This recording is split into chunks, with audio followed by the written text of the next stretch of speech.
I find it really interesting, the idea that science fiction needs to be in some way like logistical, like you need to believe in the science, because I know very little about science, very little about technology. And so I go into them and to me they're a fantasy space, but like in space. Like I don't care at all how accurate it is. If you tell me that's how it works, that's how it works. Yeah, and it's that's definitely a spectrum. Yeah, they define it like between hard and soft. Which is the same with fantasy, right?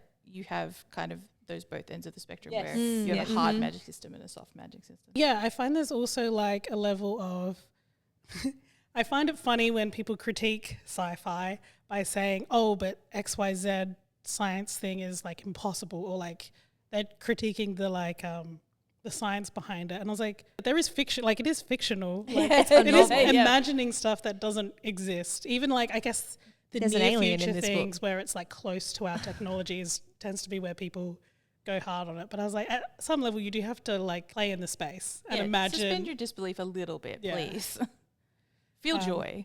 Yeah, exactly. So I also prefer books that get really into the nitty gritty of the world building. Becky Chambers, The Long Way to a Small Angry Planet. These books are great, and I feel like were really pitched when I first read them as a kind of, I suppose, soft sci-fi romp. I was told it was going to be like gay, like lesbian space romp. And I read it and it's absolutely not that, but it's amazing, I think.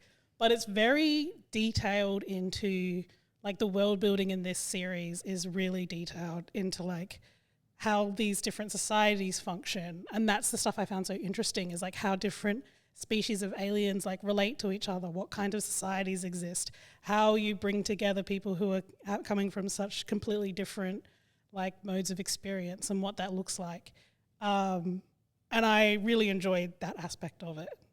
Which I would say is probably more along the lines of hard sci-fi, but because it's not about like how does the air filtration system work on the spaceship, it's more about like how does this society work? How do people relate to each other? Yeah. It's, I don't know. Because in those shades of grey, like when we're talking about hard and soft and can things work, so you know, there is, when you teach science fiction, there's the creative writing students, there's a line about how it is a thought experiment, that you take this thing and play it out, which is what you're describing there. But then that's not what Star Wars is doing, right? But I do think that a lot of sci-fi is doing that, is it's taking an idea like Frankenstein does, right? Like what if man could create life, not woman within her womb, but man create life? What kind of hubris is that? What responsibility do we have? What can go wrong? Like all of those things about new technologies, that's kind of interesting.